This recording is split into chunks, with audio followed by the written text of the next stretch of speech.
Hi, we're back again, and we have another artist this time, but quite different from the last artist, and his name is Anthony Donato.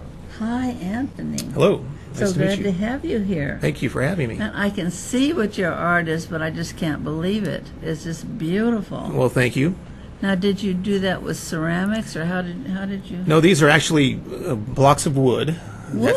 You started out with a pattern. And then from the pattern you apply it to a block of wood, and then from a block of wood you just start carving away, and then you end up with this. Oh my gosh, though, but they're so beautiful. They look like real birds. I'm telling you, if I saw them anywhere near water, I'd say, that's a real bird. Well, that's the idea. For decorative decoys, you want to do them as close to the realistic, or as realistic as you can. As you really did it, I'm so telling you. you go all the way down to the eyelids and to everything that you can on the bird itself, as far as getting everything to look as realistic as you want it to appear.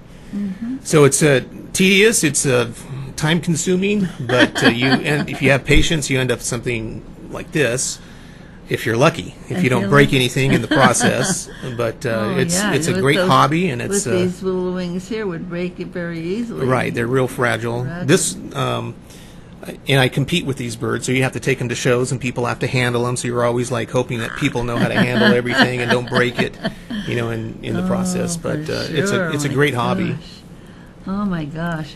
Well, how on earth did you ever start doing something like this? Well, I've always loved waterfowl. My dad used to take me duck hunting when I was really young, so I got an interest in the outdoors and in waterfowl especially. And so there was a carver back when I was in grammar school. My dad took some ducks to him after we had gone hunting for him to study to use for his carvings. So when I saw his carvings, I was going, "Wow, that's really cool." And I saw that, and the guy goes, "Well, here's a block of wood. Go carve a decoy."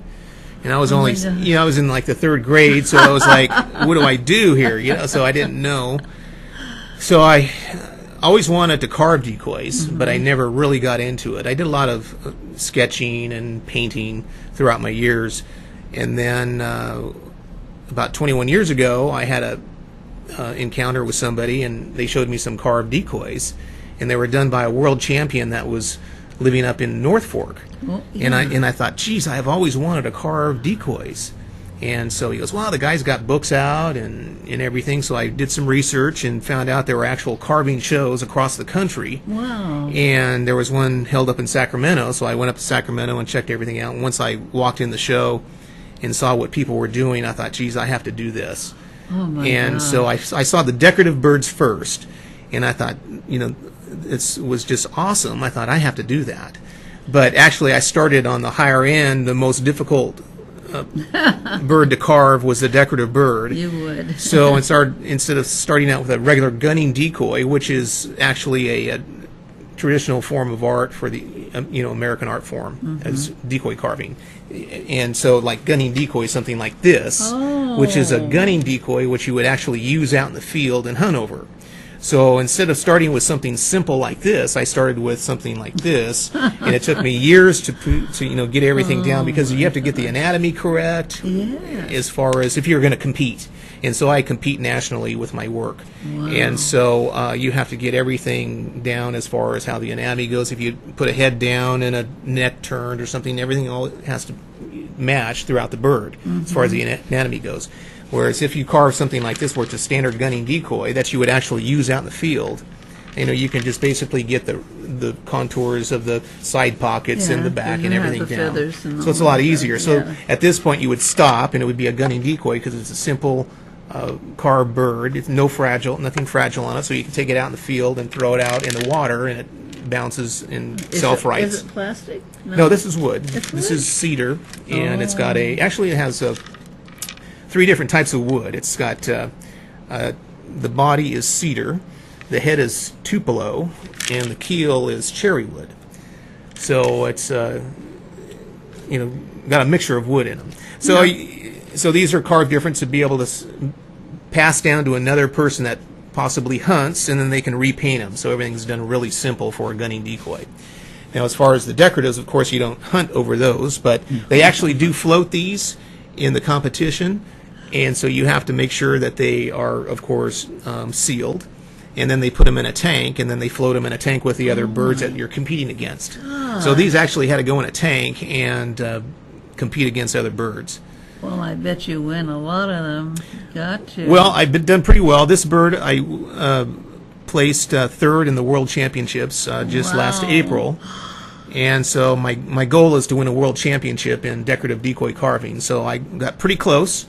So hopefully within the next few years I'll be able to wear a ring and say I'm a world champion. Hey, so, that would we'll be see. fantastic.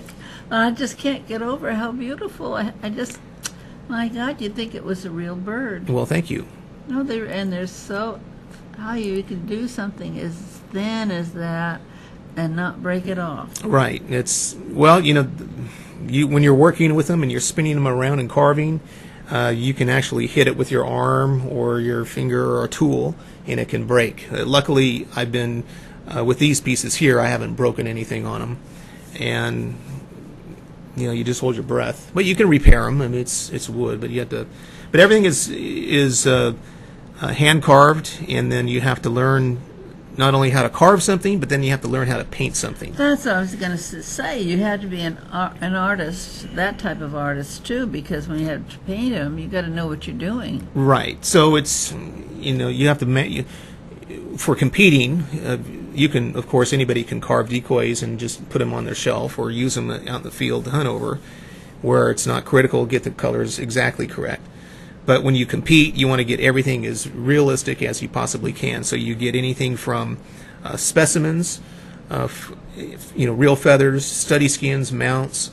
Get all the pictures that you can to study everything, and then you go from that point.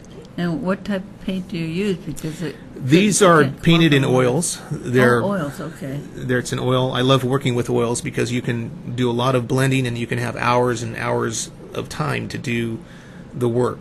Yeah. Whereas if you work with acrylics, you only have a few minutes before it starts drying, and it's a little difficult to blend. This bird was actually based in acrylics, so I based this in acrylic, and then I went with oils on top of the acrylic. So, but a lot of birds I'll paint with acrylic. Gunning decoys I'll use acrylics, but my decorative pieces, you don't want to fill in all the texture that you've created, so you use real thin coats of oil and build up your color.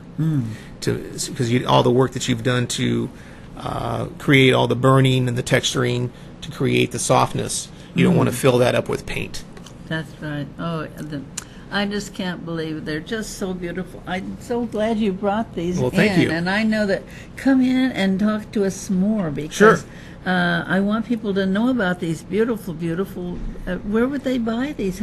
Well, I have I do sell my pieces. A few collectors across the country have bought some of my pieces for their collection, which I'm totally honored.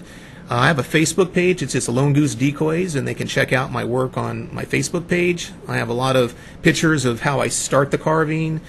Just very interesting if there's anybody out there that hunts and wants to carve a working decoy and just hunt over. Yes. I can show them how to do that. But check out my Facebook page, and they can contact me through there. It's very exciting. His name is Doug Hansen, and he does these beautiful things, and I've never seen anything like them. So he's going to come on again sometime. And That'd be great. Thank you so much for being Well, here thank today. you. It was a pleasure talking with you and sharing my work. Your work is beautiful. Thank you. We'll be right back.